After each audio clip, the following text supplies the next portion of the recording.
Here is what actually happens when a lion decides that you look delicious. Now, before we get into this, let's clear something up. A lion is not a bear. A bear might stumble into your campsite looking for snacks and accidentally maul you. Awkward, but understandable. A lion, on the other hand, is one of the few animals on Earth that will actively stalk and hunt a human being when conditions are right. That's not an accident. That's a plan. And you are the plan. So, how does it start? Step 1. You have no idea. Once a lion has spotted a potential target, it approaches slowly and carefully, crouching low to the ground with its ears flattened, doing everything possible to avoid alerting the prey to the imminent danger. And the prey in our little story is you, standing there, probably taking a photo, completely unaware that somewhere in the grass, a 400-pound apex predator is belly crawling toward you like the world's most terrifying army soldier. Here's the part that should ruin your sleep tonight. Lions are most dangerous to humans when the moon is faint or below the horizon. They are specifically more likely to hunt you on dark nights. So if you ever find yourself in lion territory and there's no moon out, congratulations. You've chosen the absolute worst possible evening for a stroll. Step 2. The charge. Once within striking range, a lion will launch itself at the prey, reaching speeds of up to 60 kilometers per hour, though it can only maintain this for short bursts of 100 to 200 meters. For context, Usain Bolt, the fastest human being who has ever lived, tops out at around 45 kilometers per hour. So running is not your plan. Running is just a fun way to die tired. And before you think about climbing a tree, lions can climb trees better than you can. I know, deeply unfair. If the lion does make contact, here's what happens to your body. Instead of pain, survivors describe feeling as though they'd been plunged underwater.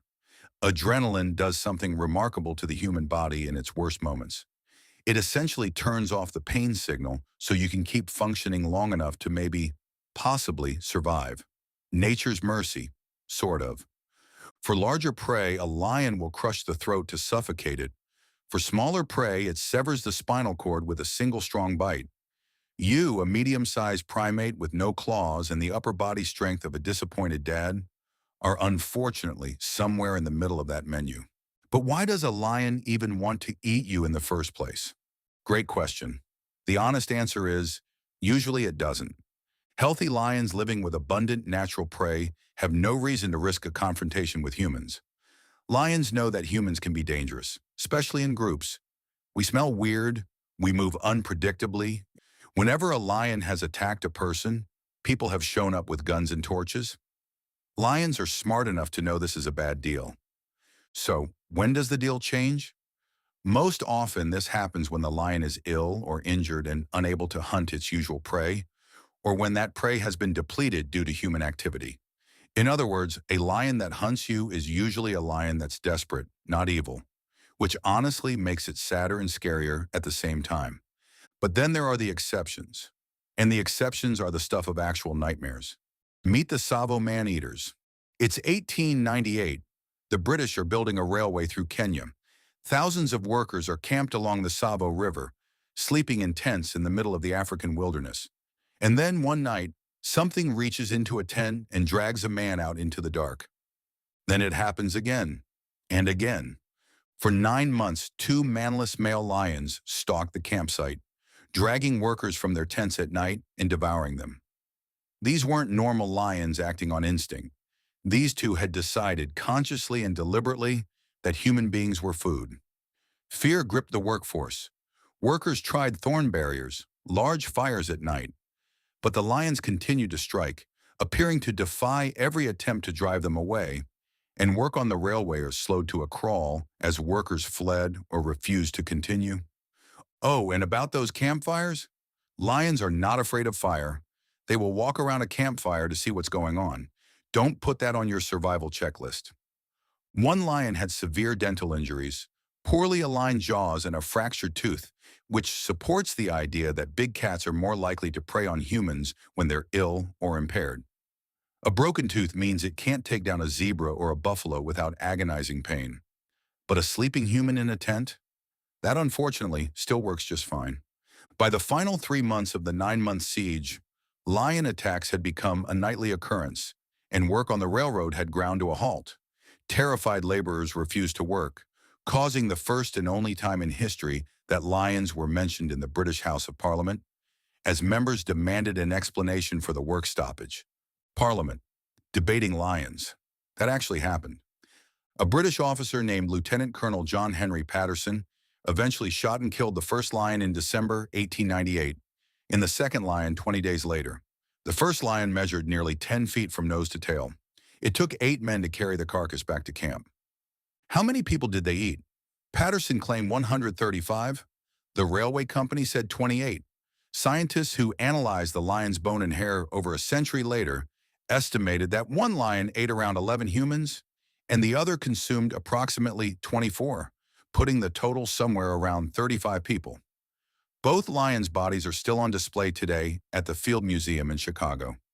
You can go visit them. Whether you want to is a different question. So, you're being attacked. What do you actually do? First, do not run. We've covered why. If you see signs that a lion is stalking you, raise your arms above your head, wave them, and shout as loudly as you possibly can. Throw whatever you have in your hand at it. Even if the lion charges, do not run. I know, easier said than done when an animal the size of a couch is accelerating toward your face. But this is the advice. Hold your ground. Most charges are mock charges, so you will usually be fine. Usually, that word is doing a lot of heavy lifting in that sentence. If contact does happen, punch and kick the lion, aiming for the head and eyes. These tactics may seem futile against a powerful animal, but many documented cases exist of people surviving lion attacks by fighting back exactly this way. Go for the eyes, go for the nose. Be as loud and as violent as you possibly can. A lion that chose you because you seemed like an easy meal needs to immediately reconsider that decision. And here's the thing. People do survive. Against every reasonable expectation, people survive. Tony Fitzjohn, attacked by a lion in Kenya, received 36 wounds, some so deep they couldn't be stitched. His trachea had been squeezed but not broken. Miraculously, the lion's teeth had not severed any nerve. He returned to work in the bush 2 months later. 2 months. After a lion had his neck in its jaws. The human body is surprisingly hard to kill. The human spirit, even more so. Lions have walked this earth for hundreds of thousands of years. They are perfectly built for one thing, and that thing is killing. Every muscle, every instinct, every tooth is designed with devastating efficiency. And yet, in those rare moments when a lion and a human go head-to-head, the human sometimes wins. Which means, somewhere in your evolutionary history, your ancestors survived exactly this scenario. They stared into the face of something enormous and hungry and refused to be dinner. You come from those people. Let's hope you never need to remember that. As always, thank you very much for watching. My name is Walt, and I am really smart. Until next time, farewell.